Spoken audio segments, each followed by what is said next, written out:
Et à quelques heures de ce nouveau sommet à Paris des volontaires alliés de l'Ukraine, vous revenez, François, sur l'interview du président ukrainien accordée hier soir à France Télévisions, réalisée pour France Télévisions, mais aussi diffusée dans toute l'Europe. Volodymyr Zelensky face aux Européens. Oui, et c'est un événement, je crois, auquel nous avons assisté, puisqu'il y avait 1 milliard de téléspectateurs potentiels, parce que l'Union européenne de radio-télévision, l'UER, c'est une centaine de chaînes dans le monde, mais principalement en Europe. Donc hier soir, Volodymyr Zelensky, il a d'abord parlé aux citoyens européens, avant de parler aujourd'hui aux dirigeants européens qui seront réunis à Paris lors de ce sommet. Bon, comment avez-vous trouvé Volodymyr Zelensky ? Alors, je l'ai trouvé déterminé, confiant, on va dire, vis-à-vis des Européens, et prudent vis-à-vis des États-Unis. Alors, sur la position des États-Unis, il a à la fois dénoncé l'attitude de Steve Witkoff, vous savez, l'émissaire de Donald Trump, qui dit beaucoup de bien chaque jour de Vladimir Poutine, et en même temps, le président Zelensky s'est montré très prudent vis-à-vis des États-Unis. Pourquoi ? Parce qu'il veut, évidemment, garder les États-Unis de son côté.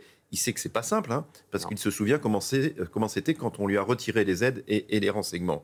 Sur l'Europe, il a été très positif, j'ai envie de dire bien sûr, parce qu'il se rend compte que peut-être l'Europe est son dernier allié.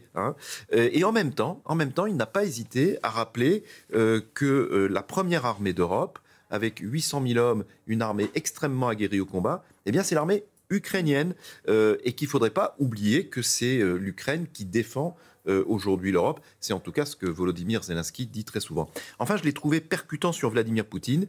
Il a dit que la grande peur du président russe, c'était de mourir, ce qui arrivera bientôt, je mets des guillemets, a-t-il dit, avec le sourire.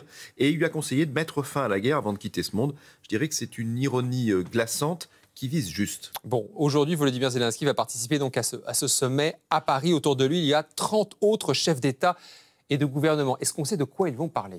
Oui, alors ils vont parler des garanties de sécurité. Je suis bien incapable de vous dire s'il y aura des annonces concrètes. En tout cas, elles ont été promises, ces annonces concrètes.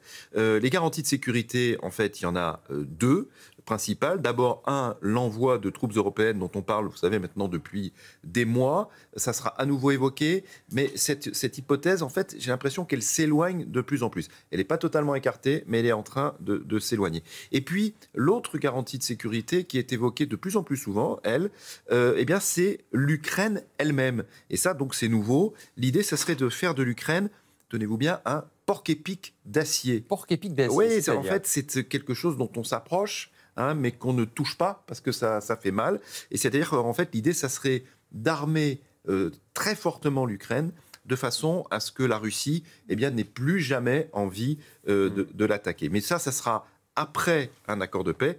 Et pour l'instant, on en est très loin. L'idée de ce sommet, c'est d'être prêt le jour où ça arrivera. Justement, parce qu'on l'a vu pour l'instant, la Russie réclame la levée